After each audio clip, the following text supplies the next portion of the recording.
এই পৃথিবীতে আসার একটা সিরিয়াল আছে, কিন্তু যাবার কোনো সিরিয়াল নেই। আছে কি না? যাবার কোনো সিরিয়াল নেই। আগে বাবা আসবে, তারপরে আমি এসেছি। কিন্তু পৃথিবীতে অনেক প্রমাণ আছে বাবার কাঁধে সন্তানের লাশ আছে না নাই। আবার দাদার কাঁধের ভিতরে নাতির লাশ আছে না নাই। কিন্তু আসার কিন্তু একটা সিরিয়াল ছিল, কিন্তু যাবার সেই সিরিয়ালটা কিন্তু আর নেই। আজকের এই মাহফিলে আপনারা যারা উপস্থিত হয়েছেন তাকিয়ে দেখেন, গত বছর যারা এখানে উপস্থিত ছিল আপনাদের মধ্য থেকে অনেকেই আজ তারা পৃথিবীতে বেঁচে নেই। হুজুর আলোচনা করতেছিল, শুনতেছিলাম যে এক আমির সাহেব উনি নামাজের ভিতরে ইন্তেকাল করেছেন। আল্লাহ রাব্বুল আলামিনকে জান্নাত দান করুক। সম্মানিত হাজরিন, আজকে যারা আপনারা এখানে উপস্থিত হয়েছেন, আগামী বছর যারা এখানে যে আপনি আসতে পারবেন, বসতে পারবেন, বেঁচে থাকবেন, এমন কোনো গ্যারান্টি আপনার আমার জীবনে নেই। ঠিক কিনা বলেন? তাকিয়ে দেখেন আপনার পাশে কে আছে।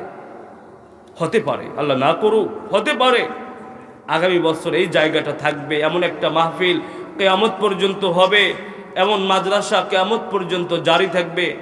কিন্তু হতে পারে আমার আপনার বিদায়ের ঘন্টা বেজে যেতে পারে। ঠিক কিনা? আগামী বছর মাহফিলে হতে পারে কারো মৃত্যুর বয়স 6 মাস, 7 মাস, 8 মাস হয়ে যেতে পারে। এই জন্য যারা বাহিরে ঘোরাফেরা করছেন, বাহিরে দাঁড়িয়ে আছেন, আমি আশা করব আপনারা বাহিরে ঘোরাফেরা না করে, দাঁড়িয়ে না থেকে, জীবনের শেষ মাহফিল মনে করে এই জান্নাতের বাগানে এসে আপনারা বসবেন। আপনারা উপকৃত হবেন, এই সমাজ উপকৃত হবে। স্পেশালভাবে দোয়া করছি যারা এই সমাজ থেকে, এই এলাকা থেকে বিদায় নিয়ে আল্লাহ রাব্বুল আলামিনের ডাকে সাড়া দিয়ে দুনিয়া থেকে বিদায় নিয়ে চলে গেছেন, রব্বুল আলামিন সকলকে মাফ করে দিন। সকলে বলে আমিন। সম্মানিত হাজিরিন, এই পৃথিবীতে আমরা যা কিছু দেখি সব হলো ধোঁকা। এই পৃথিবীটা কোনো কিছু স্থায়ী নয়, কোনো কিছু আপন নয়। আপন একজন, তিনি কে? জোরে বলতে হবে, আপন একজন, তিনি কে? আল্লাহ। আল্লাহ রাব্বুল আলামিন যার আপন হয়ে যান, এই পৃথিবীতে তার কোনো কিছু দরকার পড়ে না। আল্লাহ রাব্বুল আলামিন যেই ব্যক্তির আপন হয়ে যান, এই ব্যক্তির পৃথিবীর আর কোনো ভয় থাকে না।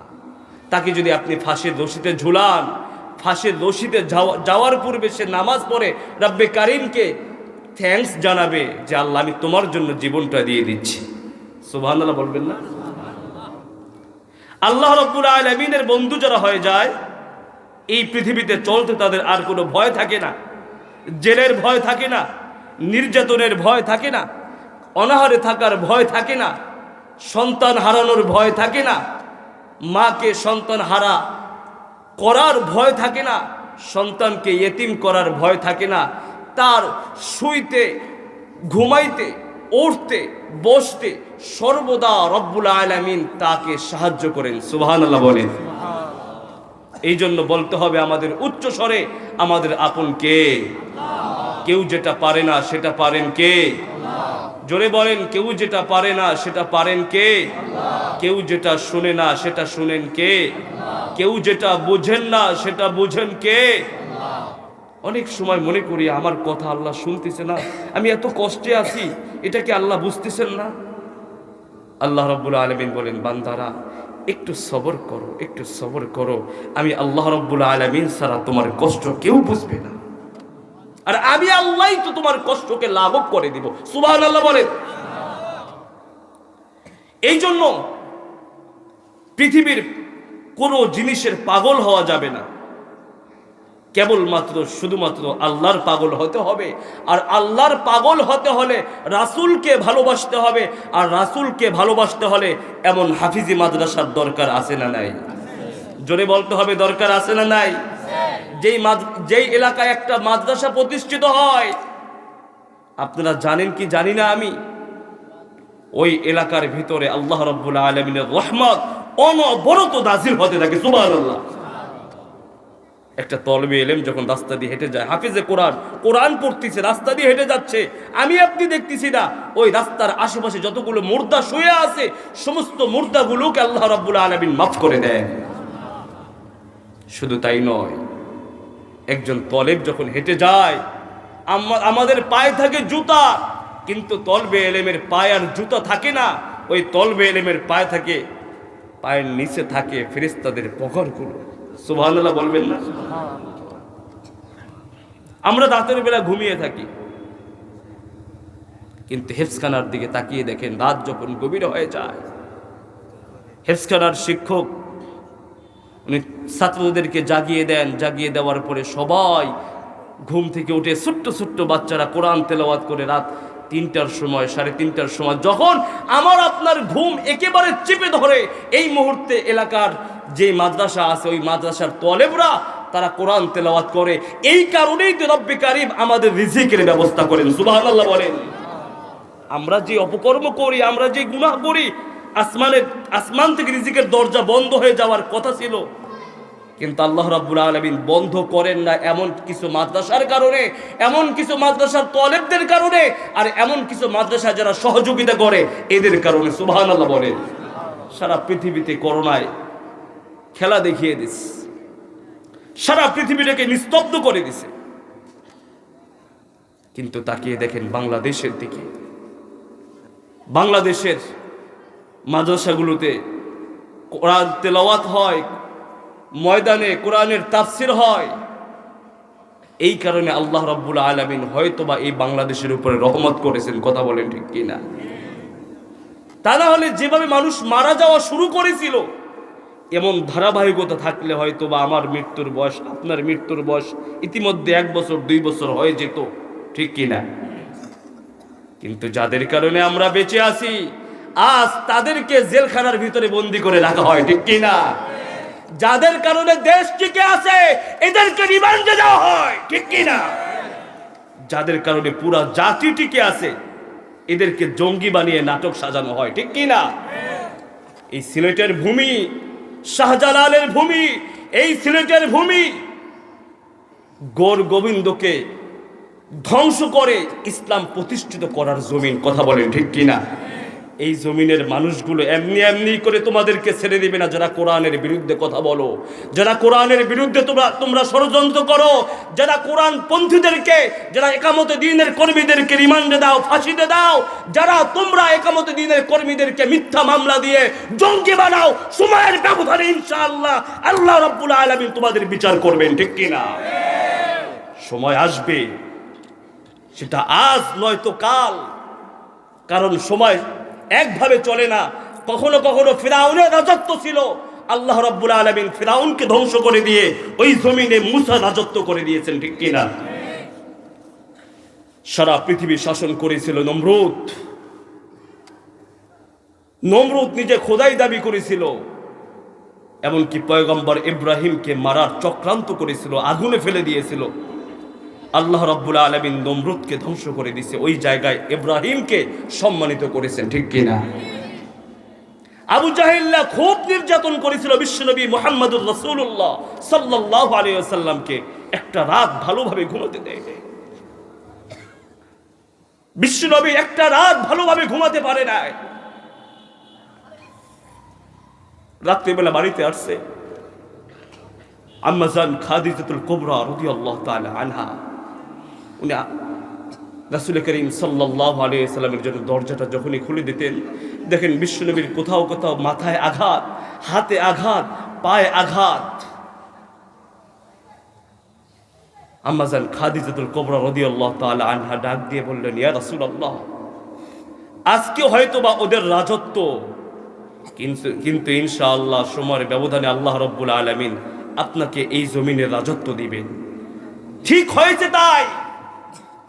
আজ যারা একামতে দ্বীনের কর্মীদের উপরে নির্যাতন করে, জুলুম করে, হাফিজে কোরআনদেরকে গুলি করে মারে, আলেমদেরকে জেলখানার ভিতরে দান্ডা বেরি পরিয়ে আদালতে উঠায়, ইনশাআল্লাহ বিচার হবে আজ নয়তো বা কাল।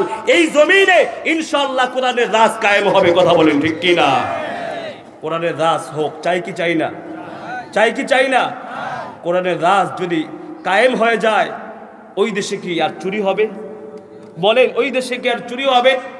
ওই দেশের সম্পদগুলো পাচার করে করে আমেরিকা ইউরোপে বেগম পাড়া বানাতে পারবে? বলেন, পারবে? যদি কোরআনের রাজ কায়েম হয়ে যায়, ওই জমিনে আর একটা বোন নির্যাতিত হবে না, ওই জমিনে আর কোনো বোন ধর্ষিতা হবে না।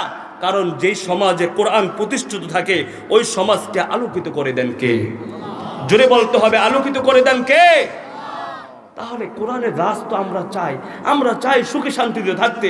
আমরা চাই কেউ খেয়ে থাকবে আর কেউ না খেয়ে থাকবে, এটা নয়। আমি যদি একবেলা খেতে পারি, আমার প্রতিবেশী ভাই সেও একবেলা খেতে পারবে। আমি যদি মাছ দিয়ে খেতে পারি, হয়তোবা আমার প্রতিবেশী ভাই মাছ না পারুক আলু ভর্তা দিয়ে খেতে পারবে। কিন্তু আজ কি হচ্ছে, দেশের ভিতরে মানুষগুলো হাহাকার করতেছে, সব কিছুর দামগুলো বাড়িয়ে দেওয়া হয়েছে, কিন্তু গরিবগুলো না খেয়ে মারা যাচ্ছে। ঠিক কি না? জোরে বলতে হবে, ঠিক কি না? দেশে দুর্ভিক্ষ এসেছে, দুর্ভিক্ষ। এই দুর্ভিক্ষ তো সব আমাদের হাতের কামাই, সব আমাদের হাতের কামাই। কোরআনওয়ালাদেরকে ভালোবাসেন। আমি আপনাদের কাছে আরো পেশ করব, এই মাদ্রাসাকে দেখে রাখবেন। মাদ্রাসার উস্তাদ তলেব যারা আছে এদেরকে মোহাব্বত করবেন, কারণ এরা বেঁচে থাকলে বেঁচে থাকবো আমরা, এরা টিকে থাকলে টিকে থাকবো আমরা। এরা যদি হাফেজে কোরআন হয়, এদের সুপারিশের কারণে আল্লাহ রাব্বুল আলামিন হয়তোবা আমাকে আপনাকে জান্নাত দিয়ে দিতে পারেন। ঠিক কি না? সম্মানিত হাজির, আমি একটা সূরা তেলাওয়াত করেছি এবছর তাফসির মাহফিলগুলোতে। আমি ছোট্ট ছোট্ট সূরাগুলো নিয়েছি। যারা এই সূরাগুলো জানে, কিন্তু এর ভিতরে আল্লাহ রাব্বুল আলামিন কি বলেছেন এটা উপলব্ধি করতে পারে না, বুঝতে পারে না, জানতে পারে না, এটা জানানোর জন্য আমি আল্লাহ রাব্বুল আলামিনের কোরআন থেকে ছোট্ট একটা সূরা, সূরা আসর নিয়েছি। আল্লাহ রাব্বুল আলামিন দুনিয়ার মানুষদেরকে ডাক দিয়ে বলেন, দুনিয়ার মানুষেরা, আমি আল্লাহ রাব্বুল আলামিন কোরআনকে নাজিল করেছি তোমাদের হেদায়েতের জন্য। এই কোরআন যদি তোমরা পড়তে পারো, এই কোরআন যদি তোমরা বুঝতে পারো, এই কোরআন দিয়ে যদি তুমি তোমার ব্যক্তি জীবন চালাতে পারো, এই কোরআন দিয়ে তুমি যদি তোমার পারিবারিক জীবন চালাতে পারো, এই কোরআন দিয়ে যদি তুমি তোমার সামাজিক জীবন পরিচালিত করতে পারো, এই কোরআন দিয়ে যদি তুমি তোমার দেশটাকে পরিচালনা করতে পারো, আমি আল্লাহ রাব্বুল আলামিন তোমাদেরকে প্রত্যেকটা সেক্টরে আমি আল্লাহ রাব্বুল আলামিন সাহায্য করব। আল্লাহ রাব্বুল আলামিন এই জন্য এক কোরআনের ভিতরে 114টা সূরা দিলেন। প্রত্যেকটা সূরা মানুষের হেদায়েতের জন্য, মানুষ সেখান থেকে নিবে। কিন্তু আজ উল্টাটা হচ্ছে, কোরআন পড়া হয় মানুষ মারা যাওয়ার পরে, ছাত্রদেরকে ভাড়া করে, আলেমদেরকে ভাড়া করে, 100 টাকা 200 টাকা দিয়ে ভাড়া করে কোরআন তেলাওয়াত হয়। ঠিক কি না? যেই লোকটা সারা জীবন কোরআনের বিরুদ্ধে সংগ্রাম করেছে, যেই লোকটা সারা জীবন কোরআন ওয়ালাদেরকে শত্রু মনে করেছে, এই লোকটা মারা যাওয়ার পর ওনার বাড়িতে আবার কোরআন তেলাওয়াত হয়। How possible? কেমনে সম্ভব?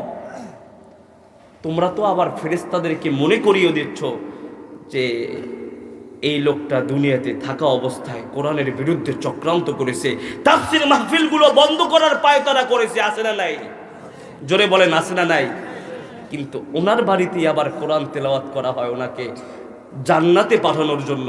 আসলে কোরআন আসে নাই মানুষকে, মানুষ মারা যাওয়ার পরে কোরআন তেলাওয়াতের জন্য কোরআন আসে নাই। কোরআন এসেছে জিন্দা মানুষের জন্য। কোরআন এসেছে জিন্দা মানুষদেরকে অন্ধকারের পথ থেকে বের করে আলোর পথ দেখানোর জন্য। কোরআন এসেছে পথহারা মানুষদেরকে পথের দিশা দেখানোর জন্য। যারা কোরআনকে মেনে চলবে, কোরআনের আইন যারা মেনে চলবে, তাদেরকে সফল করে দিবেন কে? আর যদি বলতে হবে তাদেরকে সফল করে দিবেন কে? এই জন্য আল্লাহ রাব্বুল আলামিন বলেন, ওয়াল আসর, সময়ের কসম, সময়ের কসম আল্লাহ রাব্বুল আলামিন কাটলেন। কেন সময়ের কসম কাটলেন? মানুষ যখন কসম করে তখন একজনের নামে কসম করে, তিনি কে? জোরে বলতে হবে, কার নামে কসম?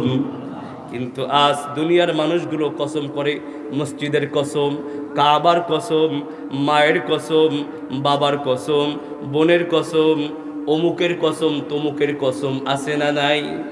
জোরে বলেন, আছে না নাই? এইগুলোর কসম করা যাবে না।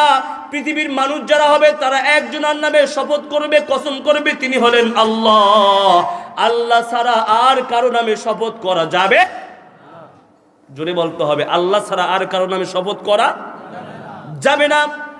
কিন্তু আল্লাহ রাব্বুল আলামিন তো একক, আল্লাহ তাআলা ছাড়া আর কেউ বড় নাই, আল্লাহ রাব্বুল আলামিনের সমকক্ষ তো কেউ নাই। কিন্তু তিনি বিভিন্ন জায়গায় কসম করলেন, ওয়াশ-শামসি ওয়া দুহাহা ওয়াদ-দুহা। আল্লাহ রাব্বুল আলামিন এমন করতে করতে বহু জায়গায় কসম করেছেন। কিন্তু এই সূরার মধ্যে আল্লাহ রাব্বুল আলামিন কসম করলেন সময়ের কসম। তাহলে আপনাদের কাছে প্রশ্ন, এই সময়ের মূল্য আছে না নাই? যে জিনিসের শপথ আল্লাহ রাব্বুল আলামিন কাটলেন, সেই জিনিসের একটা দাম আছে। সময় কি দাম ভাই, সময়ের কি দাম? এই সময়টা খুবই দামি। আজ যেই সময় চলে যায়, কাল সেই সময়টা আর ফিরে আসে না। আজ যে দিনটা চলে যায়, আপনার আমার জীবনে আর কিয়ামত পর্যন্ত এই দিনটার কোনোদিন আসবে? এই দিনটা আর আসবে না। আজকে আপনার শরীরের ভিতরে শক্তি আছে, আজ আপনার শরীরের ভিতরে শক্তি আছে, আল্লাহ রাব্বুল আলামিন বাঁচিয়ে রাখলে আগামী 10টা বছর পরে আপনার শরীরে আর এই শক্তিটা থাকবে? সময়ের বিবর্তনে শক্তি হ্রাস পায়। সময়ের বিবর্তনে একটা সময় তাকিয়ে দেখেন, আপনি 50 কেজি বস্তা মাথায় নিতে পারতেন, কিন্তু আজকে 50 কেজি নয়, আজকে যদি আপনার হাতে 1 কেজি তুলে দেওয়া হয়, আপনি আর সেটা পারবেন না। কোথায় হারিয়ে গেল সেই শক্তি? কোথায় চলে গেল? আল্লাহ রাব্বুল আলামিন দুনিয়ার মানুষদেরকে ডাক দিয়ে বলেন, দুনিয়ার মানুষেরা, এই জন্য সময়ের কসম কাটলাম। একটা সময় তোমার মুখের দাড়ি, মাথার চুলগুলো কালো ছিল, কিন্তু সময়ের বিবর্তনে 2, 4, 5 বছরের ব্যবধানে তাকিয়ে দেখো, আজ তোমার দাড়িগুলো, চুলগুলো সাদা হয়ে গেছে। ও দুনিয়ার মানুষেরা, সময়টা খুব দামি। আল্লাহ রাব্বুল আলামিন বলেন, ইযা জাআ আজালুহুম লা ইস্তাখিরুনা সাআতাও ওয়া লা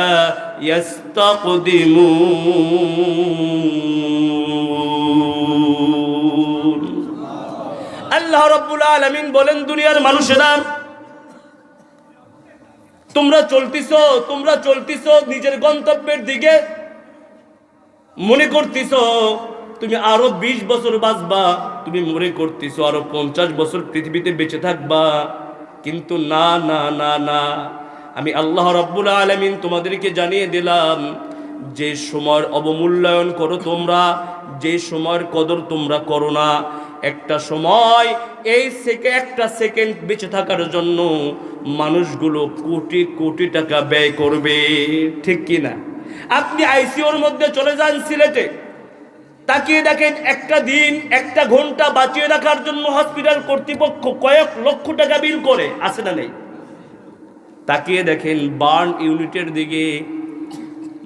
ইউনিটের দিকে তাকিয়ে দেখেন, যারা শুধুমাত্র একটু বেঁচে থাকার জন্য ডাক্তারের হাত ধরে, পা ধরে। ও দুনিয়ার মানুষরা, আমি ভালো আছি, সুস্থ আছি, কিন্তু তাকিয়ে দেখেন হসপিটালের দিকে, যারা একটা দিন বেঁচে থাকার জন্য কোটি কোটি টাকা ব্যয় করে। কিন্তু বলেন তো, কোটি টাকা দিয়ে কি হায়াত ক্রয় করা যায়? জোরে বলতে হবে, কোটি টাকা দিয়ে কি হায়াত ক্রয় করা যায়?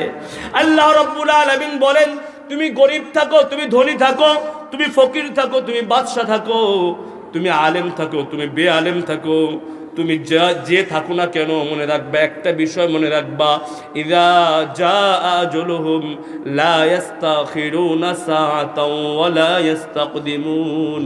ও বান্দারা, তোমাদের যখন মৃত্যুর সময় চলে আসবে, তোমার যখন পৃথিবী থেকে চলে যাবার সময় চলে আসবে, 1 সেকেন্ড আগেও না, 1 সেকেন্ড পরেও না, নির্ধারিত টাইমে মৃত্যু দিবেন কে? নির্ধারিত টাইমে মৃত্যু হয়ে যাবে। মা কাঁদবে সন্তানের জন্য, মায়ের কান্নার শোনা হবে না। বাবা কাঁদবে, বাবার কান্নার শোনা হবে না। ভাই কাঁদবে, ভাইয়ের কান্নার শোনা হবে না। সন্তান কাঁদবে, স্ত্রী কাঁদবে, পৃথিবীর মানুষগুলো সবাই কাঁদতে থাকবে আমাকে পাওয়ার জন্য, আমাকে একটিবার জড়িয়ে ধরার জন্য। কিন্তু না না না, আল্লাহ রাব্বুল আলামিন যখন আমাকে দুনিয়া থেকে নিয়ে নেবেন, আর কখনো এই পৃথিবীতে আসা আর যাবে, আর আসা যাবে না, আর আসা যাবে না। আজকে যে সময়ের অবমূল্যায়ন আমরা করি, সময়টাকে কাজে দেই না, সময়টাকে মূল্যায়ন করি না। মনে রাখবেন, মনে রাখবেন, কাল আপনি হাতগুলো চিবিয়ে খাইবেন আর বলবেন ইয়া লাইতানি কুনতু তুরাবা, ইয়া লাইতানি কুনতু তুরাবা। কিয়ামতের ময়দানে এই সময়টার জন্য বলবেন আল্লাহ আপনি আমাকে মাটি বানিয়ে দেন, মাটি বানিয়ে দেন। আল্লাহ এত আর কষ্ট ভালো লাগে না, এত বিচার আর ভালো লাগে না। কারণ আমি যে আকামগুলো করছি এতে তো জাহান্নাম আমার জন্য অবধারিত। আল্লাহ একটু আমাকে মাটি বানিয়ে দেন, আমার আর বিচার হবে না। এই জন্য আল্লাহ তাআলা সময়ের কসম কাটলেন। আর কেন কাটলেন? কারণ পৃথিবীর মানুষগুলো এই সময়কে পাওয়ার জন্য এক মানুষ অপর মানুষকে খুন করে দেয়, আছে না নাই? 5টা বছর মাত্র ক্ষমতায় যাবে, 5 বছর মেম্বার হবে, চেয়ারম্যান হবে, এমপি হবে, মেয়র হবে, প্রধানমন্ত্রী হবে। এই 5টা বছর সময়কে পাওয়ার জন্য মানুষগুলো কোটি কোটি টাকা ব্যয় করে, আছে না নাই? 5টা বছর এটা সময়। এই 5 বছর পাওয়ার জন্য কত চেষ্টাই না করে। শুধু তাই নয়, এই 5টা বছর পাওয়ার জন্য কত চেষ্টা করলো। শুধু তাই নয়, 5টা বছর পাওয়ার জন্য ভিন্ন মতের লোকদেরকে গুলি করে পর্যন্ত মেরে ফেলে, আছে না নাই? জোরে বলেন, আছে না নাই? এই জন্য সময় অবমূল্যায়ন করা যাবে না। আল্লাহ তাআলা শপথ করলেন, এরপরে কি বললেন? ইন্নাল ইনসানা লাফি খুসর। এখানে আল্লাহ রাব্বুল আলামিন বলেন নাই যে ইন্নাল কাফিরুনা লাফি খুসর, কাফেররা সব ক্ষতিগ্রস্ত, এটা বলেন নাই। আল্লাহ রাব্বুল আলামিন বললেন কে কাফের, কে মুসলমান, কে হিন্দু, কে খ্রিস্টান, কে বৌদ্ধ, কোনো ব্যক্তি নয়। আমি সমস্ত মানুষদেরকে উদ্দেশ্য করে বললাম ইন্নাল ইনসান লাফি খুসর, নিশ্চয়, নিঃসন্দেহে, অবশ্যই অবশ্যই পৃথিবীর সমস্ত মানুষগুলো ক্ষতির মধ্যে আছে। নামাজি ক্ষতির মধ্যে আছে, বেনামাজি ক্ষতির মধ্যে, আলেম ক্ষতির মধ্যে, বেআলেম ক্ষতির মধ্যে আছে। শুধু তাই নয়, প্রধানমন্ত্রী ক্ষতির মধ্যে আছে না নাই? ক্ষতির মধ্যে আছে। আল্লাহ রাব্বুল আলামিন সবাইকে জানিয়ে দিলেন ক্ষতির মধ্যে, ইল্লাল্লাযীনা আমানু ওয়া আমিলুস সালিহাত ওয়া তাওয়াসাউ বিল হাক্কি ওয়া তাওয়াসাউ বিস সবর। ও দুনিয়ার মানুষরা, 4টা কাজ যারা করবা, কয়টা কাজ? 4টা কাজ যারা করবা, এই 4টা কাজ করনেওয়ালাদেরকে আমি আল্লাহ রাব্বুল আলামিন জানিয়ে দিলাম এরা ক্ষতিগ্রস্ত নয়। কদ আফলাহাল মুমিনুন। এই 4টা কাজ যারা করতে পারবা এদেরকে সফল করে দিয়েছেন কে? এদেরকে সফল করে দিয়েছেন কে? ও দুনিয়ার মানুষেরা, আল্লাহর গোলামেরা, আল্লাহ রাব্বুল আলামিন 1 নম্বরে বললেন ইল্লাল্লাযীনা আমানু। 1 নম্বরে তোমাদের কাজ হলো ঈমান আনা। কি আনা? ঈমান আনা। ও দুনিয়ার মানুষেরা, আল্লাহর গোলামেরা, ঈমান তো কানাইঘাট বাজারে বিক্রি হয়, বলেন? ঈমান তো সিলেটে বিক্রি হয়, সিলেট না পাওয়া গেলেও ঢাকায় বিক্রি হয় ঈমান। ঈমান টাকা দিয়ে ক্রয় করা যায় না, ঈমান কোনো দোয়ার মাধ্যমে অর্জন করা যায় না।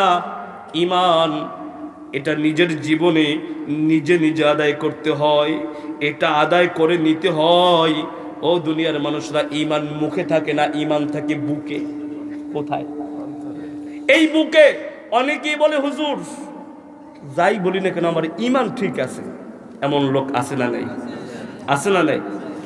শুধুমাত্র ঈমান এখানে থাকলে হবে না, মুখে বলতে হবে। মুখে থাকলেও হবে না, এটা কাজে প্রমাণ দিতে হবে। আপনি যে ঈমানদার এটার প্রমাণ আপনাকে দিতে হবে। আল্লাহ রাব্বুল আলামিন বললেন ইল্লাল্লাযীনা আমানু, যারা ঈমান আনবে তারা ক্ষতির মধ্যে যাবে না, তারা ক্ষতিগ্রস্ত হবে না। কেমন ঈমান ভাই, কেমন ঈমান? এই ঈমানের কারণে বিপদ আছে না নাই? ইন্নাল্লাযীনা ক্বালু রাব্বুনাল্লাহ,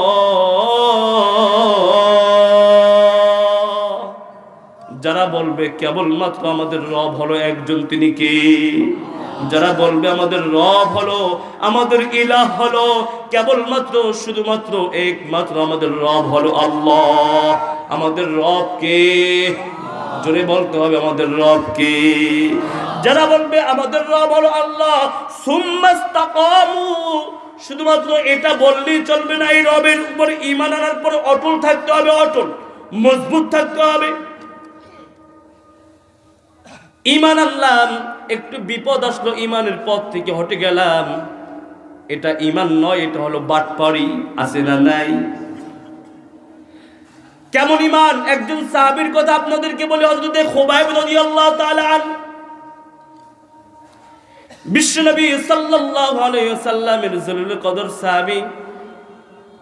তিনি ঈমান আনলেন এক আল্লাহর উপরে, তিনি ঈমান আনলেন আখিরাতের উপরে, তিনি ঈমান আনলেন বিশ্বনবী মুহাম্মদুর রাসূলুল্লাহ সাল্লাল্লাহু আলাইহি ওয়াসাল্লামের উপরে, তিনি ঈমান আনলেন কোরআনের উপরে। এই ঈমানের খবরটা পৌঁছে গেছে আবু জাহেলের দরবারে। আবু জাহেলের একটা সংসদ ভবন ছিল, যে সংসদ ভবনটার নাম হলো দারুন নদওয়া।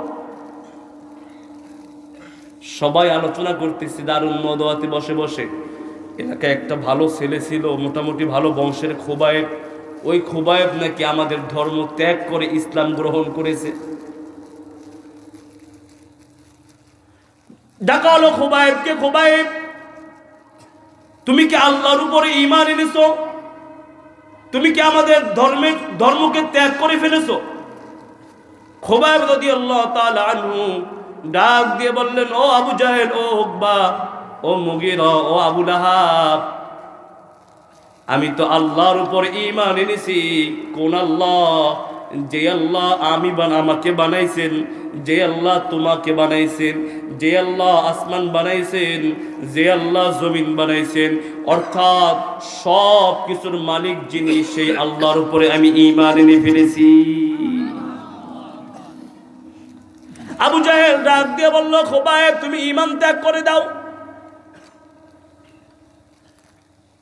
খুবাইব রাদিয়াল্লাহু তাআলা আনহু বললেন, ও আবু জাহেল, ঈমান তো এত ঠুনকো জিনিস নয় যে তোমার একটা ধমকে আমি ঈমান ত্যাগ করে ফেলবো, এত ঠুনকো বিষয় নয়। ও আবু জাহেল, যে আল্লাহর উপরে আমি ঈমান এনেছি, যে রাসূলের উপরে আমি ঈমান এনেছি, পারবো না সেই আল্লাহ এবং আল্লাহর রাসূলের উপর থেকে ঈমান ত্যাগ করতে। সুবহানাল্লাহ, পারবো না। আবু জাহেল একটা ধমকি দিলেন, এই বেটা, আমি তোকে বলছি না? খুবাইব রাদিয়াল্লাহু তাআলা আনহু আওয়াজকে উঁচু করে বললেন, ও আবু জাহেল, তোমার হুমকি ধমকিকে আমি ভয় পাই না। তোমরা যত বড় আমাদেরকে যত নির্যাতন করো, নির্যাতন করে আমাদেরকে দমিয়ে রাখা যাবে না। দিন যত যাবে, সময়ের বিবর্তনে ইসলামপন্থীদের গণজোয়ার শুরু হয়ে যাবে। আজকের দিন একটা প্রমাণ। আজকে কয় তারিখ? 6 ফেব্রুয়ারি 1977 সালে এই বাংলাদেশে একটা একামত দিনের একটা সংগঠন হয়েছিল, মাত্র 6 জন মিলে। কয়জন মিলে? 6 জন মিলে। সেই সংগঠনটায় আজ 6 জন নেই। আজকে কয়েক লক্ষ কোটি কোটি যুবকরা আজ সেই একামতে দিনের কর্মী হিসেবে কাজ করে। সুবহানাল্লাহ বলে। তোমরা আমাদেরকে ফাঁসির রশিতে ঝুলাবা, তোমরা আমাদেরকে শেষ করে দিতে চাবা, কিন্তু আল্লাহর জমিনে আল্লাহর বাতি জ্বালাবেন কে? ইউরিদুল্লাহ লিইউতফিউ নূরাল্লাহ বিআফওয়াহিহিম ওয়াল্লাহু মুতিম্মু নূরিহি ওয়ালাউ কারিহাল কাফিরুন। তোমরা যতই আল্লাহর দ্বীনকে নিভিয়ে দিতে চাবা, যতই আল্লাহর দ্বীনকে নিঃশেষ করে দিতে চাবা, মনে রাখবা ওই আল্লাহ রাব্বুল আলামিন ওই বাতিটাকে যত নিভানোর চেষ্টা করবা, আল্লাহ রাব্বুল আলামিন ওই বাতিটাকে জ্বালিয়ে দিবে। খুবাইব রাদিয়াল্লাহু তাআলা আনহুকে যখন ধমক দেওয়া হলো, খুবাইব বললেন, তোমার হুমকি ধমকিতে আমি ভয় পাই না, কারণ ঈমান যারা আনে তারা ভয় করে একজনকে, তিনি কে? ইয়া আইয়ুহাল্লাযীনা আমানুত্তাকুল্লাহ। আল্লাহু আকবার। আল্লাহ রাব্বুল আলামিন বলেন, যারা ঈমান আনবে তারা পৃথিবীর কোনো কিছু ভয় পাবে না। ভয় যদি পেতে হয় একজনকে পাবে, তিনি কে? আল্লাহ ছাড়া তুমি পৃথিবীর কোনো জিনিসকে ভয় পাবা, পৃথিবীর সবাই তোমাকে ভয় দেখাবে, কিন্তু আল্লাহকে যখন ভয় দেখাব, আল্লাহকে যখন ভয় পাবা, কিন্তু মনে রাখবা আল্লাহকে যখনই তুমি ভয় করবা, পৃথিবীর সব কিছু তোমাকে দেখে ভয় করবে। সুবহানাল্লাহ। আল্লাহকে মাইনাস করে তুমি পৃথিবীর কাউকে ভয় করবা, পুলিশকে ভয় করবা, জজ সাহেবকে ভয় করবা, তুমি অমুককে ভয় করবা, তুমি তমুককে ভয় করবা, সবাই মিলে তোমাকে ভয় দেখাবে। আর যখনই তুমি এক আল্লাহকে ভয় করবা, ডোন্ট কেয়ার। সুবহানাল্লাহ বলবেন। পৃথিবীর কোনো কিছু ভয় আমার আপনার শরীরে জন্ম হবে না, আসবে না। কোন ফায়ার দিবা দাও, ফাঁসি দিবা দাও, চিন্তা নেই। সুবহানাল্লাহ। খুবাইব রাদিয়াল্লাহু তাআলা আনহুকে যখন ভয় দেখানো হলো, খুবাইব ওই ভয়তে ঈমান ত্যাগ করে নাই। আবু জাহেল পরামর্শ করলো আবু লাহাবের সাথে, আবু লাহাব 2 দিন সময় দেই। কয়দিন? 2 দিন সময় দেওয়া হলো খুবাইবকে। ও খুবাইব, আমি আবু জাহেল বলছি, আবুল হেকাম বলছি, জ্ঞানীদের পিতা বলছি, তোমাকে 2টা দিন সময় দেওয়া হলো, আগামী 2টা দিন পরে তোমার সাথে আবার দেখা হবে।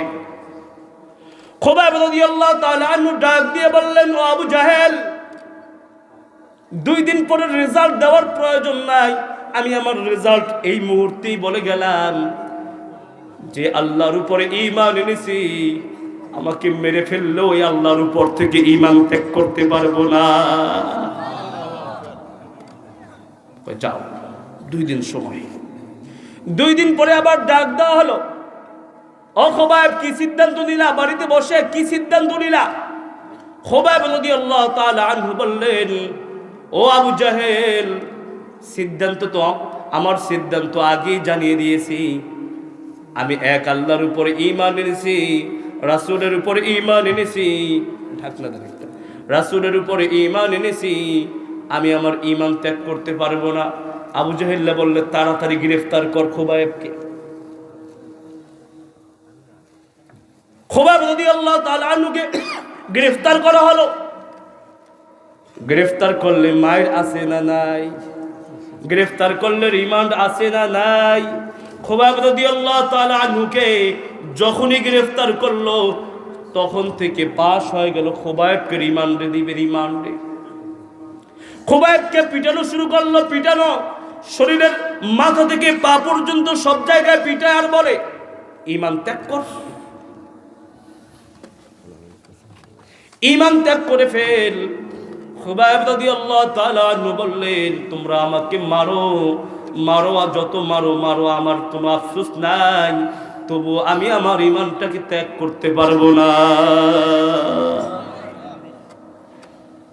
এরপরে খুবাইব রাদিয়াল্লাহু তাআলা আনহুকে নতুন করে মার দেওয়া শুরু হলো। কেমন মার?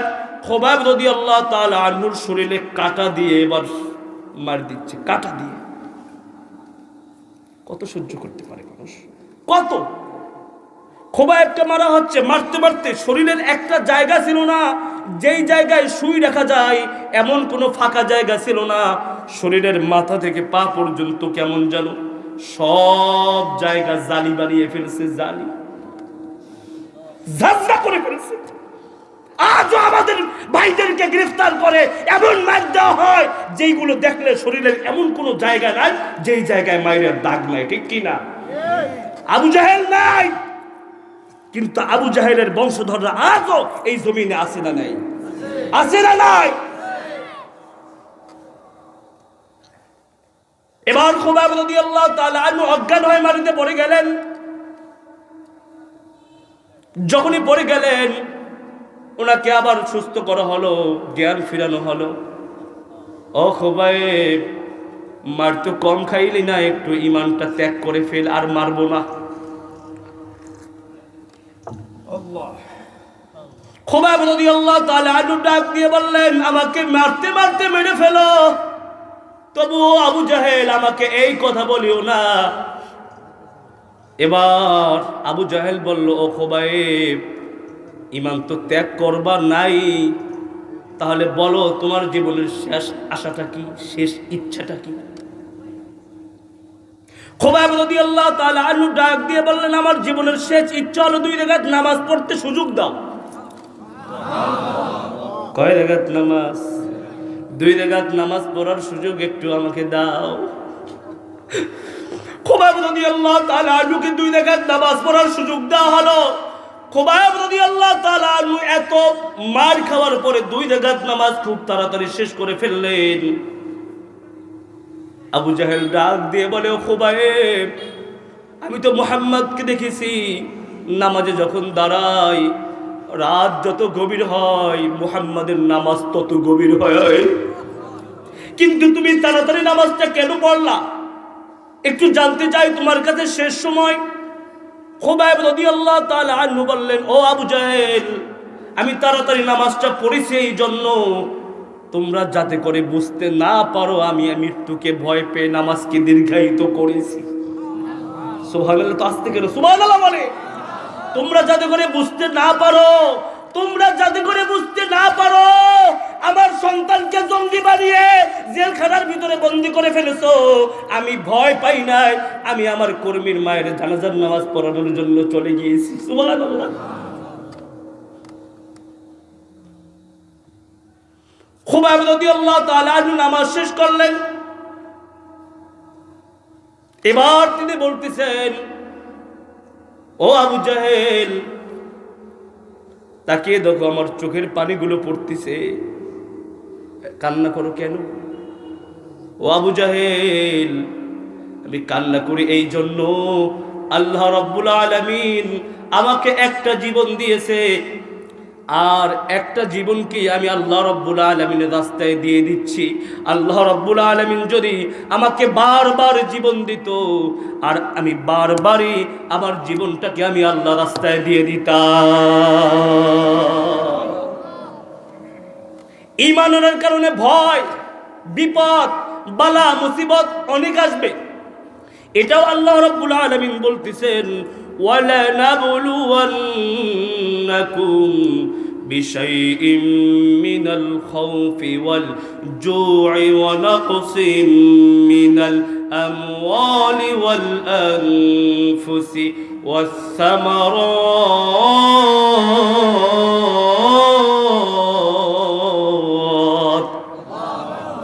ওয়া বাশশিরিস সাবিরিন। আল্লাহ রাব্বুল আলামিন বলেন, বান্দারা, তোমরা যারা ঈমান আনবা, ঈমান আনার কারণে প্রথমে ভয় আসবে, ভয়। ওয়ালা নাবলুওয়ান্নাকুম বিশাইইম মিনাল খাউফ, আমি আল্লাহ রাব্বুল আলামিন তোমাদেরকে জানিয়ে দিলাম, ঈমান আনছে, এবার তোমার জীবনে পরীক্ষা আসবে। পরীক্ষা ছাড়া তোমরা জান্নাতে যেতে পারবা না, পরীক্ষা ছাড়া তোমাদেরকে যাচাই বাছাই করা যাবে না। এবার তোমার জীবনে পরীক্ষা আসলো, ওয়ালা নাবলুওয়ান্নাকুম বিশাইইম মিনাল খাউফ, 1 নম্বরে তোমার জীবনে পরীক্ষা আসবে ভয় দিয়ে। ভয়, ব্যবসা প্রতিষ্ঠানের ভয়, রাত্রিবেলা আগুন দিয়ে জ্বালিয়ে দিস। অপরাধ কি? সে আল্লাহর জমিনে আল্লাহর আইন বাস্তবায়ন হবে এই কথা বলে, আছে না নেই?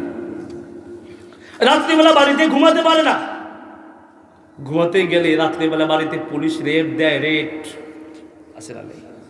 জোরে বলেন, আছে না নেই? সন্তানের সাথে মাসের পর মাস দেখা হয় না। এই কানার গেটের একটা ছেলে আমাকে গত কয়েক মাস পূর্বে আমাকে ফোন দিয়ে বলল, হুজুর আজ 5 বছর দেশে যেতে পারি না, দেশে গেলে আমাকে গ্রেফতার করে ফেলবে। কেন?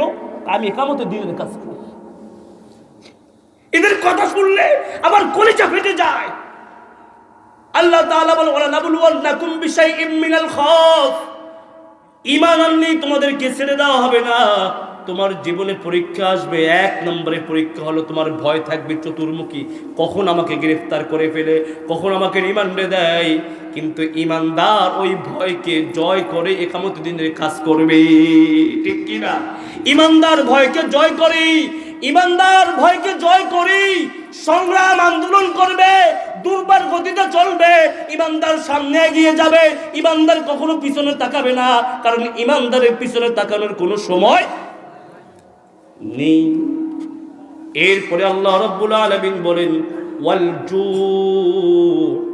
ও ঈমানদাররা তোমার জীবনে পরীক্ষা আসবে ক্ষুধা দিয়ে। কি দিয়ে? ক্ষুধা দিয়ে। ক্ষুধা, এই ক্ষুধার পরীক্ষায় তোমার উত্তীর্ণ হতে হবে।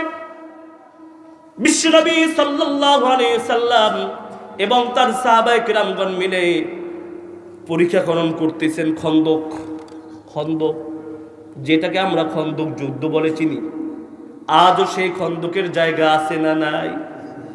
খন্দক আজও আছে। সাহাবায়ে কেরাম মাটি খুঁড়তেছেন, বিশ্বনবীও মাটি খুঁড়তেছেন। একদিন যায়, 2 দিন যায়, 3 দিন যায়, 4 দিন চলে যায়। বিশ্বনবীর সাহাবীগণ ডাক দিয়ে বলল, ইয়া রাসূলুল্লাহ, ইয়া হাবিবাল্লাহ, একটা কথা বলতে চাই, যদি আপনি অনুমতি দেন। ও আমার সাহাবায়ে কিরাম, বলো তোমরা কি বলতে চাও? সাহাবায়ে কিরাম ডাক দিয়ে বলল, ইয়া রাসূলুল্লাহ, একদিন যায়, 2 দিন যায়, 3 দিন চলে গেল, আজ 4টা দিন চলে। এই 4টা দিন পর্যন্ত আমাদের পেটের ভিতরে কোনো খাবার নাই। সকাল শেষ হয়, দুপুর হয়ে যায়, দুপুর শেষ হয়, বিকাল হয়ে যায়, বিকালের পরে আবার রাত হয়ে যায়, রাতের পরে আবার সকাল এসে যায়। কিন্তু ইয়া রাসূলুল্লাহ, ইয়া হাবিবাল্লাহ, আমাদের পেটের মধ্যে কোনো খাবার আর যায় না। ইয়া রাসূলুল্লাহ, শক্তি পাচ্ছি না, একটু যদি খাবারের ব্যবস্থা করতে। বিশ্বনবী মুহাম্মদুর রাসূলুল্লাহ সাল্লাল্লাহু আলাইহি ওয়াসাল্লাম সাহাবায়ে কেরামের কথায় কোনো উত্তর দিলেন না। বিশ্বনবীর জামাটা জাগিয়ে দিলেন, তাকিয়ে দেখো আমার সাহাবায়ে কেরাম। সাহাবায়ে কেরাম তাকিয়ে দেখে বিশ্বনবীর পেটের ভিতরে 1 2 3 4 করতে করতে গুনতে গুনতে 7টা পাথর বাঁধা। কয়টা পাথর বলতে হবে? কয়টা পাথর? 7টা পাথর বাঁধা বিশ্বনবীর পেটে। সাহাবায়ে কিরামগণ প্রশ্ন করলেন, ইয়া রাসূলুল্লাহ, কি অবস্থা, 7টা পাথর কেন? বিশ্বনবী মুহাম্মদুর রাসূলুল্লাহ সাল্লাল্লাহু আলাইহি ওয়াসাল্লাম বললেন, ও আমার সাহাবাগণ, তোমরা তো 4টা দিন পর্যন্ত না খেয়ে আসো। আমি তো তোমাদের নেতা, আমি তোমাদেরকে ফেলে রেখে কেমন করে খাই? এ দুনিয়ার মানুষরা নেতার থেকে শিক্ষা নেয়।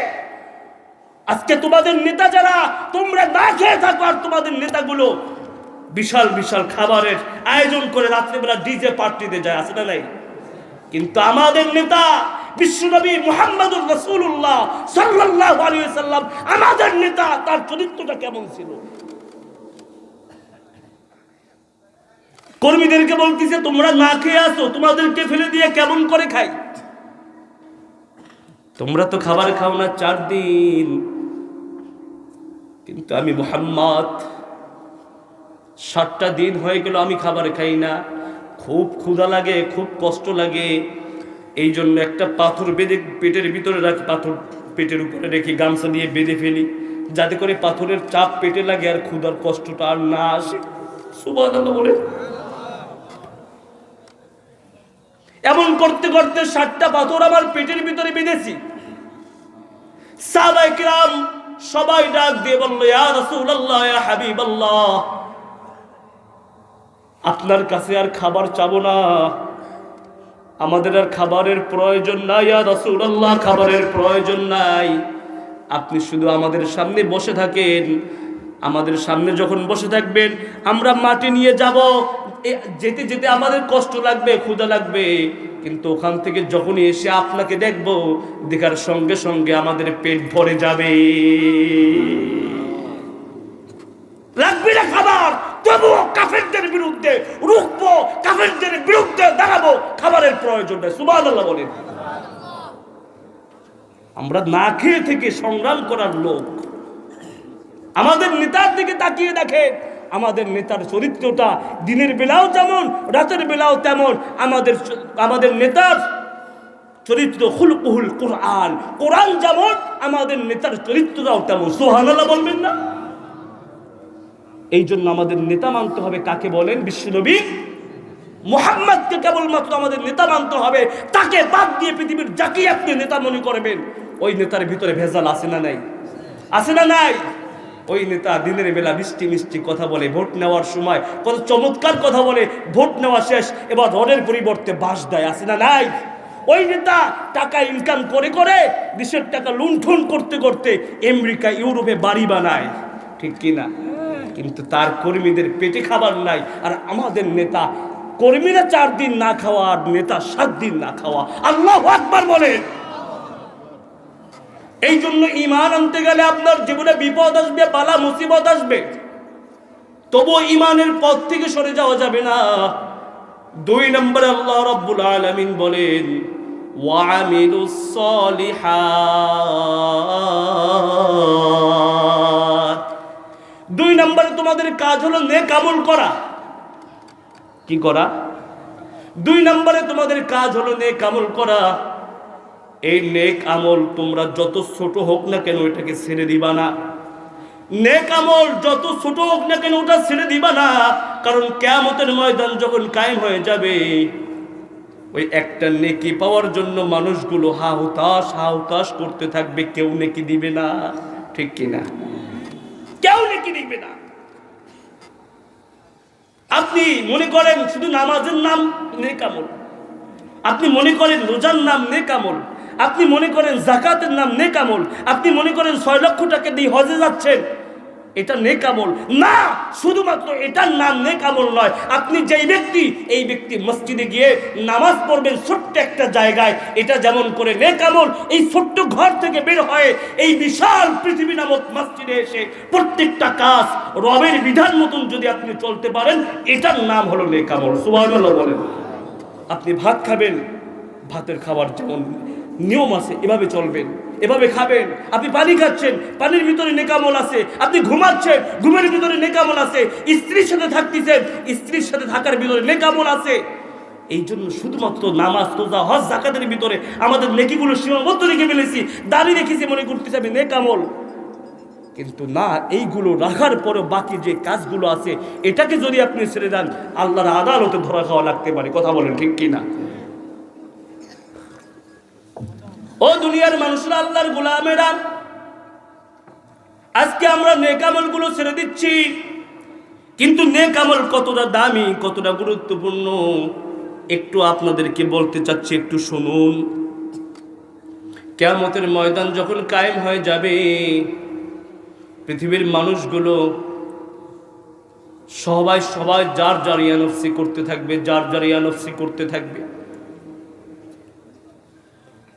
আল্লাহ রাব্বুল আলামিন একটা মিজান দাঁড় করাবেন, ভালো মন্দ মাপার যন্ত্র আল্লাহ রাব্বুল আলামিন পাল্লা দাঁড় করাবেন, পাল্লা। এবার আমার আপনার জীবনের হিসাবগুলো না হবে। আল্লাহ রাব্বুল আলামিন জানিয়ে দেন, ও দুনিয়ার মানুষেরা, আমি আল্লাহ রাব্বুল আলামিন তোমাদেরকে জানিয়ে দে, ইকরা কিতাবাকা কাফা বিনাফসিকাল ইয়াউমা আলাইকা হাসিবা। আল্লাহু আকবার। আল্লাহ রাব্বুল আলামিন আমার আপনার হাতের ভিতরে নেক আমল, বদ আমলের খাতা ধরিয়ে দিবেন। আমার আপনার প্রত্যেকের নামে একটা ফাইল আছে, ফাইল। এই ফাইলটা যখন আমাকে আপনাকে দেওয়া হবে, আল্লাহ রাব্বুল আলামিন বলবেন, ইকরা, পড়ো, ইউ রিড ইউর বুক, তুমি পড়ো তোমার বই। কাফা বিনাফসিকাল ইয়াউমা আলাইকা হাসিবা, তুমি পৃথিবীতে বসে যা করতা, ছোট্ট করো বড় করো, যা করো, তেল চুরি করতা, গম চুরি করতা, যা করো, যা করেছো সব কিছু এই খাতার ভিতর লিপিবদ্ধ আছে। পড়ো। বান্দা পড়বে, পড়ার পরে দেখবে একটু নেক দরকার, একটু নেক হলে জান্নাতে যাওয়া যায়। আল্লাহ রাব্বুল আলামিনকে ডাক দেওয়া হবে, আল্লাহ পৃথিবীতে যদি আমি 30 পেতাম, ছেলেরা হয়তো বা মানবতার দিকে তাকিয়ে 2 নাম্বার 3 নাম্বার বাড়িয়ে দিয়ে আমাকে পাশ করিয়ে দিত। কিন্তু আল্লাহ একটু আমাকে ম্যানেজ করা যায় না? একটু ম্যানেজ করা যায় না? আল্লাহ রাব্বুল আলামিন বলবেন, না, আজকে আর কোনো ম্যানেজ হবে না, যাও দেখো কে তোমাকে একটু নেক আমল দিয়ে সহযোগিতা করে, যাও। এবার গুনাহগার চলে যাবে, প্রথমে যাবে ইয়াউমা ইয়াফিরুল মারউ মিন আখি। গুনাহগার প্রথমে চলে যাবে ভাইয়ের কাছে, ভাই পৃথিবীতে বসে তুমি আমার জন্য অনেক কষ্ট করেছো, অনেক মাথার ঘামগুলো পায়ে ফেলে দিয়েছো। বাবা ছিল না, বাবা মারা গেছে, মা মারা গেছে, বাবা মারা যাওয়ার পরে, মা মারা যাওয়ার পরে তুমি পড়াশোনা বাদ দিয়ে আমি ছোট ভাইকে মানুষ করেছো, ঠিক কিনা? এই ছোট ভাইরা, তোমরা ভুলে যাচ্ছ, মনে রাখবা তোমার প্রতি তোমার বড় ভাইয়ের যে অবদান কোনো অংশে বাপের চেয়ে কম নয়। তোমার বাপ তোমাকে জন্ম দিছে, কিন্তু বড় ভাই তোমার জীবনের সাথে যেই সংগ্রাম করে তোমাকে এই জায়গায় এনেছে, এটা কোনোদিন ভুলে যাবার মতো নয়, ঠিক কিনা? বড় ভাই পড়াশোনা বাদ দিয়ে দেয়, লাগবে না পড়াশোনা, রিক্সা চালায়, রিক্সা। বড় ভাই রিক্সা চালিয়ে ছোট ভাইকে MBBS ডাক্তার বানায়, এমন প্রমাণ অহরহ আছে, ঠিক কিনা? বড় ভাই মাটি কাজ করে, মাটি কাজ, কিন্তু ছোট ভাই স্কুলে পড়ে, মাদ্রাসায় পড়ে, না আমার ভাইটা কষ্ট করবে আমার মতো, না আমার ভাইটা ভালোভাবে চলবে, আমার ভাই ডাক্তার হবে, আমি ডাক্তারের ভাই হব, আমার ভাই উকিল হবে, আমি উকিলের ভাই হব, আমার ভাই মেম্বার হবে, আমার ভাই চেয়ারম্যান হবে, আমার ভাই অনেক বড় কিছু হবে, এটাই আমি বড় ভাইয়ের গর্ব। সুবহানাল্লাহ বলবেন না? এই জন্য ছোট ভাই যারা আসো, বড় ভাইয়ের পা ধরে সবসময় মাফ চাও যে ভাই তোমার সাথে বেয়াদবি করেছি। অনেক ছোট ভাইরা বিয়ে করার পরে সেই বড় ভাই কি ভুলে যায়, আছে না নাই? বড় ভাইকে জমি জমা নিয়ে দ্বন্দ্ব করে, এই ভাইকে কিয়ামতের ময়দানে ডাক দিয়ে বলবে, ও ভাই ইয়াউমা ইয়াফিরুল মারউ মিন আখি, ও ভাই পৃথিবীতে বসে তুমি আমার জন্য সব কিছু করেছো, তুমি আমার জন্য মাথার ঘাম পায়ে ফেলে দিয়ে আমাকে মানুষ করতে চেয়েছো, তুমি রিক্সা চালিয়েছো, রিক্সা চালিয়ে তুমি আমাকে ডাক্তার বানিয়েছো, তুমি মাটি কাজ করেছো, মাটি কেটে আমাকে পড়াশোনা চালিয়েছো। ও ভাই আমি একটু বিপদে পড়ে গেছি, ভাই একটু নেক দেওয়া যায় কিনা, মাত্র অল্প 100 গ্রাম নেক দেওয়া যায় কিনা? বড় ভাই বলবে, না, যা করার পৃথিবীতে বসে করেছি, যে দায়িত্ব ছিল সব দায়িত্ব পৃথিবীতে বসে আদায় করেছি, আজকে আর কোনো দায়িত্ব আমার নাই, আজকে আর আমি তোকে চিনি না। আল্লাহু আকবার, আজকে আর তোকে চিনি না। ভাই চলে যাবে, ওয়া উম্মিহি, এই নেক আমলের জন্য চলে যাবে দৌড় দিয়ে মায়ের কাছে যাবে, ও মা তুমি 10 মাস 10 দিন আমাকে পেটে ধারণ করেছো, আমার জন্য কত রাত ঘুমাতে পারো নাই, আমার জন্য কত রাত ঘুমাতে পারো নাই, আমার জন্য ও মা আমি প্রস্রাব করে দিতাম, তুমি ভিজা জায়গায় শুইতা, ভিজা জায়গায় শুয়ে আমাকে তোমার বুকের উপরে শোয়াইতা। ও মা দীর্ঘ 3টা বছর 2টা বছর পর্যন্ত আমি তোমার বুকের দুধ খেয়েছি। ও মা আমি যদি কোথাও বিপদে পড়ে যেতাম, পৃথিবীর সবার আগে তুমি মা জানতে। ও মা পৃথিবীতে তুমি আমার জন্য এত কিছু করেছো, সন্তান যদি পাগল হয়, সন্তান যদি মাথা নষ্ট হয়, সন্তান যদি পঙ্গু হয়, ল্যাংড়া হয়, কিন্তু মনে রাখবেন মা বাবার কাছে কোনোদিন সন্তান খারাপ হয় না, ঠিক কি না?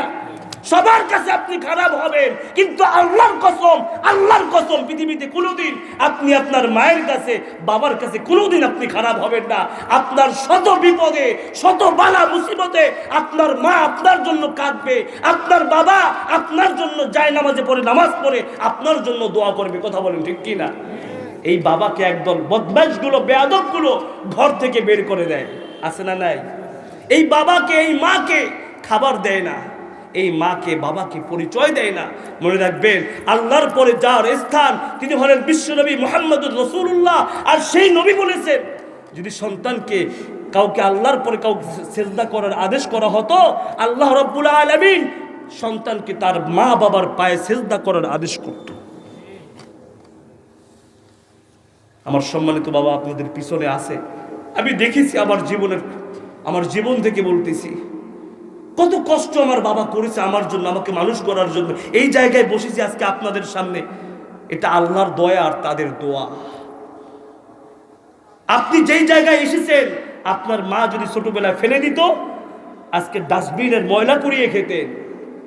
কিন্তু আপনার মা, আপনার বাবা আপনার জন্য এত কিছু করেছে, কিন্তু আজকে সেই বাবাকে, মাকে জিগায় না সন্তান।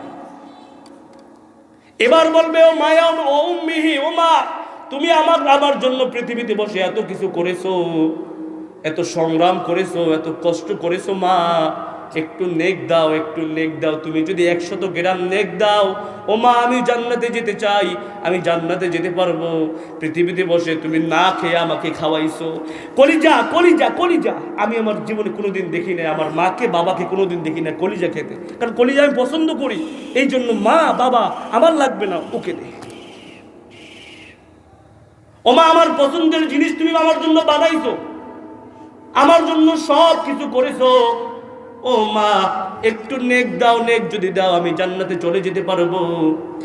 মা বলবে, আজকে তো নেক দেওয়া যাবে না, আজকে কেউ কাউকে চিনে না, আমিও তোকে চিনি না।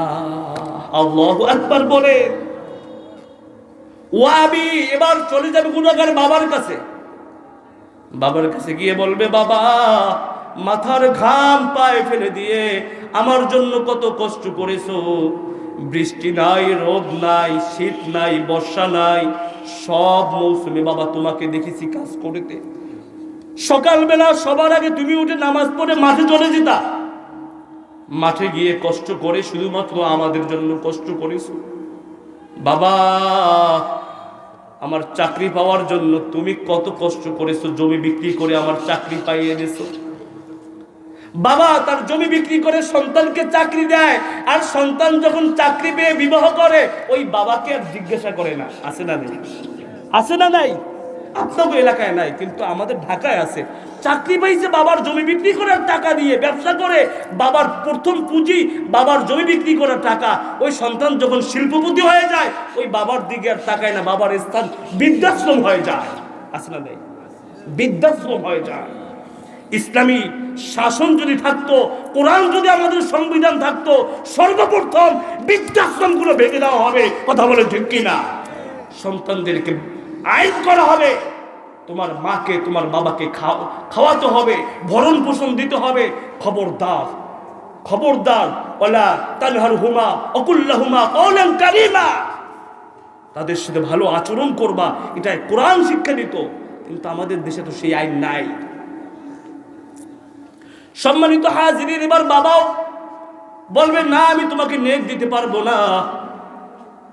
ভাই গেল, মা গেল, বাবা গেল, এবার চলে যাবে অসাহিবাতিহি ওয়া বানি, আমার স্ত্রীর কাছে চলে যাব, গিয়ে বলবো, ও আমার প্রাণের প্রিয় তোমার স্ত্রী, তোমার জন্য এত কিছু করলাম, হালালকে হালাল মনে করলাম না, হারামকে হারাম মনে করলাম না।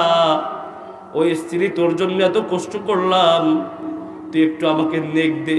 আমি কষ্ট করতাম আর তুই ঘরে বসে থাকতি, একটু নেক দে, একটু জান্নাতে চলে যাব।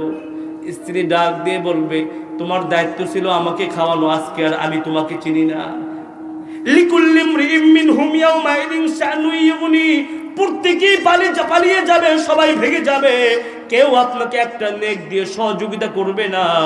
এর জন্যই তো আল্লাহ রাব্বুল আলামিন বলেন ওয়া আমিলুস সলিহাত, ও দুনিয়ার মানুষেরা, আমার গোলামেরা, দুনিয়াতে যতদিন আসো ততদিন কেবলমাত্র শুধুমাত্র আমি আল্লাহর গোলামি করতে থাকো। আর গোলামি করতে করতে যখন মরণ হয়ে যাবে, আমি আল্লাহ রাব্বুল আলামিন তোমাকে জান্নাত দান করে দিব। সময় সংক্ষিপ্ত। এরপরে আল্লাহ রাব্বুল আলামিন বলেন ওয়াতাওয়াসাউ বিল হক, ও দুনিয়ার মানুষরা, এক নম্বরে তোমাদের কাজ হলো ঈমান আনা। ঈমান আনতে গেলে বালা মুসিবত বিপদ আপদ সবকে উপেক্ষা করে তোমার চলতে হবে। 2 নম্বরে নেক আমল করতে হবে। 3 নম্বরে ওয়াতাওয়াসাউ বিল হক, হকের উপরে টিকে থাকতে হবে, অটল থাকতে হবে। অটল, হকের উপরে অটল থাকতে হবে। বাধা যত আসবে, হামলা যত হবে, মামলা যত হবে, জেল জুলুম যত হবে, এই পথ থেকে এক চুল পরিমাণ হটে যাওয়া যাবে। বেলালের কথা সবাই জানি। বেলাল রাদিয়াল্লাহু তাআলা আনহু একজন কালো গোলাম ছিল। কালো, আমার মতো চেহারা, আপনার মতো চেহারা ছিল না। আমার মতো সুন্দর, আপনার মতো সুন্দর ছিল না। এই বেলাল রাদিয়াল্লাহু তাআলা আনহু, ওনার এত সুন্দর চেহারা না থাকার পরেও বেলাল রাদিয়াল্লাহু তাআলা আনহু, ওনাকে যখন উমাইয়া যখন মারতে যখন উত্তপ্ত বালুর উপরে শোয়াইয়া দিত, তারপরও তিনি বলতেন আহাদ আহাদ আহাদ, আল্লাহু আকবার, আল্লাহ এক, আল্লাহ এক, আল্লাহ এক। এই কথার উপরে এত মার খাওয়ার পরও তিনি অটল ছিলেন। এখান থেকে এক চুল পরিমাণ সরে যান নাই। কিন্তু বিপদ দেখলে এখন ইমানদাররা পালিয়ে যায়। হামলা দেখলে না, আর এই পথে চলবো না। বিপদ দেখলে, বালা মুসিবত দেখলে মনে করে আর এখানে থাকা যাবে না। এই মাহফিলে যদি একটু বাধা আসে, মনে করে না থাক, মাহফিল বন্ধ করে দিই। এই জন্য আল্লাহ রাব্বুল আলামিন আমাদেরকে বললেন আমরা হকের উপরে টিকে থাকবো, অটল থাকবো। সর্বশেষ আল্লাহ রাব্বুল আলামিন বলেন ওয়াতাওয়াসাউ বিস সবর, এই পথে চলতে গিয়ে বালা মুসিবত বিপদ আপদ যত আসবে, ও বান্দারা, যত তোমরা এটাকে মেনে নিতে পারবা, সবর যখন করতে পারবা, ধৈর্য ধারণ যখন করতে পারবা, তোমাদেরকে সফল করে দিবেন কে? تتنزل عليهم الملائكة ألا تخافوا ولا تحزنوا وأبشروا بالجنة التي كنتم توعدون। আল্লাহ রাব্বুল আলামিন বলেন বান্দারা, এই 4টা কাজ যারা করতে পারবা, দিনের উপরে যারা অটল থেকে মামলা হামলা খেতে পারবা, ধৈর্য ধারণ করতে পারবা, আমি আল্লাহ রাব্বুল আলামিন তাদেরকে জানিয়ে দিলাম মৃত্যুর সময় তোমাদেরকে ফেরেশতারা জানিয়ে দেবে ও আল্লাহর বান্দারা, তোমাদের ভয় নাই, তোমাদের চিন্তা নাই। আল্লাহ রাব্বুল আলামিন তোমাদেরকে পৃথিবীতে বসে জান্নাতের সুসংবাদ দিয়ে দিছে। 4টা গুণ অর্জন করা যাবে তো? বলেন, 4টা গুণ অর্জন করা যাবে তো? আল্লাহ তাআলা আমাদের সকলকে এই সূরা আসরকে বুঝে এবং নিজের ব্যক্তি জীবনে মানার এবং আমল করার তৌফিক দান করুক। মুহতারাম চলে এসেছেন, আলোচনার লম্বা করব না, এখানে শেষ করে দিচ্ছি। ওয়া আখির দাওয়ানা আলহামদুলিল্লাহি রাব্বিল আলামিন।